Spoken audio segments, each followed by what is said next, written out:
सोमवार की कथा।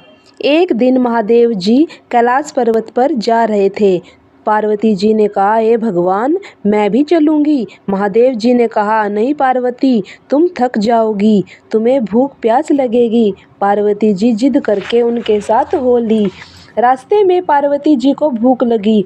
उन्होंने महादेव जी से कहा कि मुझे भूख लगी है, मैं खांड खीर खाऊंगी। महादेव जी ने कहा कि मैंने तो पहले ही कहा था कि मत चलो, भूख लगेगी। चलते हुए वह एक साहूकार के घर गई। साहूकारनी ने पूछा, महाराज क्या चाहिए? महादेव जी ने कहा, हमारी पार्वती को खीर खांड चाहिए। साहूकारनी बोली, खीर खांड चाहिए था तो घर पर क्यों नहीं रुकी? वह आगे चल दिए। आगे चलकर एक बुढ़िया मिली। बुढ़िया ने कहा, आओ महाराज बैठो। महादेव जी ने कहा, हमारी पार्वती को खीर खांड चाहिए। बुढ़िया लोटा लेकर चल दी। महादेव जी ने कहा, बुढ़िया कहाँ जा रही हो? बुढ़िया ने कहा, खीर खांड के लिए चावल, दूध और खांड लेने जा रही हूँ।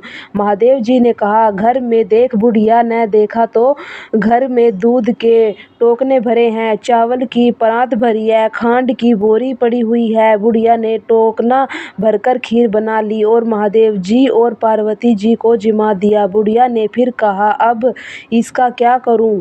मेरा तो कोई नहीं है। महादेव जी बोले, आंखें बंद करो। उसने आंखें बंद कर ली। आंखें खोलकर देखा तो भरा पूरा परिवार था।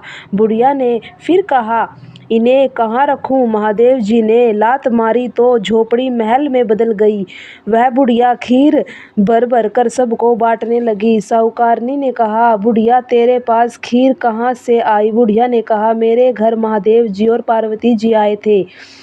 साहूकारनी ने कहा कि मेरा धन तेरे गेल गए, मुझे कुछ भी न रहा, अब तो भागी चली गई। मोटा मोडिया ठहरो, बोली, मेरा धन उसको क्यों दे दिया? तब महादेव जी ने कहा कि तुमने ना की थी इसलिए तुम्हारा धन नहीं रहा। बुढ़िया ने हाँ कही थी इसलिए उसे धन की प्राप्ति हो गई। इतना सुनकर साहूकारनी रोने लगी और महाराज कुछ तो दो। महादेव जी बोले, तेरी घिलड़ी में घी रहेगा, तेलड़ी में तेल रहेगा, काम तेरा रुकेगा ना, धन तेरा जुड़ेगा ना। जैसी बुढ़िया ने आई सबने आइयो, कहते सुनत उकारा बरते रहो।